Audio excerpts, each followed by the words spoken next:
আমি এই বইগুলোর লেখক। সস্তার গোয়েন্দা গল্প, গ্যাজাখুড়ি।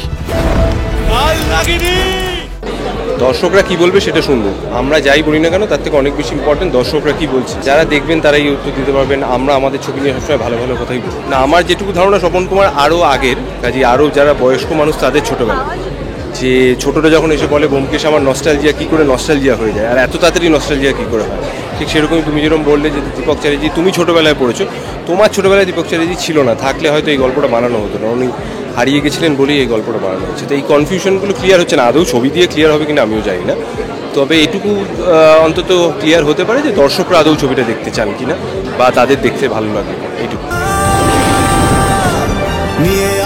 দীপক চ্যাটার্জি এলে এখনো শহরে বৃষ্টি নামে।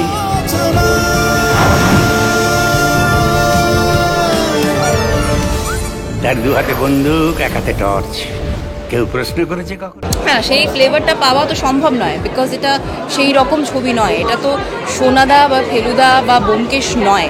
সেই জন্যেই দীপক চ্যাটার্জি এতটা ডিফারেন্ট। সেই জন্যেই বাদামি হায়নার কবলে পাল্প ফিকশন এই জনরাটা ডিফারেন্ট। সুতরাং দীপক চ্যাটার্জি ফ্লেভার কমপ্লিটলি আলাদা। দু হাতে দুটো বন্দুক, এক হাতে টর্চ, সেটা তো ব্যোমকেশের ছিল না কোনোদিনও।